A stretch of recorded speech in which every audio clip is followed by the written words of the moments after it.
the bill was revised, and clause 2 and 3 were merged, which is about identification and practice, whereby they've removed that clause about someone being homosexual, and they are criminalizing the acts. So now, if you identify as homosexual but you've not committed the acts, you're kind of safe, which of course is not true. Then there's, I think, clause 5, 9, and 17 or something like that. 14. So for me, generally, the bill in itself is discriminatory from the word go. Yes, the president returned it, but remember, when the president returned it, he did not address the issue of death penalty. So meaning, he was basically saying, sort of siding with the members of parliament and not taking the opportunity to protect a minority group of his voters. About premises, still it says knowingly. So for instance, if I'm a landlord and I give a house, I rent my house to a queer person, to a homosexual, but I don't know that they're homosexual, then, I won't go to jail. But if I know and I still rent my house to this homosexual, then I'm liable for punishment. It went further also to... So usually, let me go back a bit. Usually, when the president sends back the bill to parliament, the parliament is supposed to address itself specifically to the recommendations that the president has made.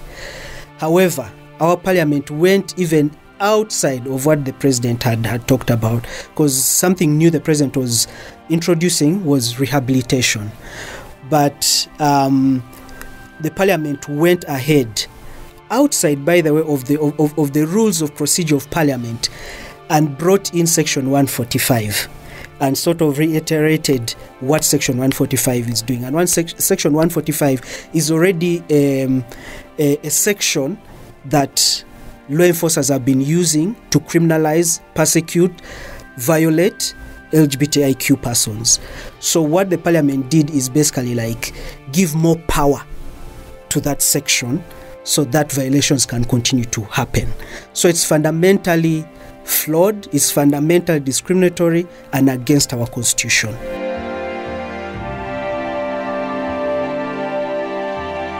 Absolutely, Parliament has given homophobes and transphobes more power. They've basically emboldened community to take up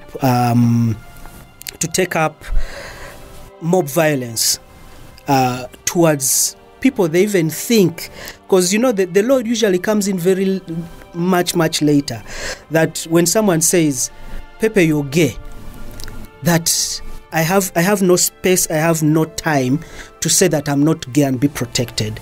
The moment someone else other than the person who has said it has called me gay, it's like I am gay anyway, so I have to deal. And people will pounce on me.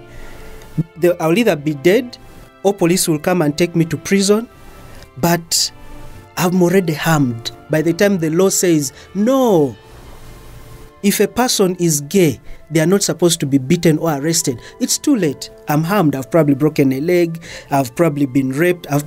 All sorts of nasty things have happened to me, and that comes much later. And already our justice system has not been kind to queer people. So we have nowhere to go. We have nothing to rely on. Yes, the Constitution guarantees, but look at what the Parliament has done. It has stripped us of our constitutional ability to stand up for ourselves or even live in this country as Ugandans.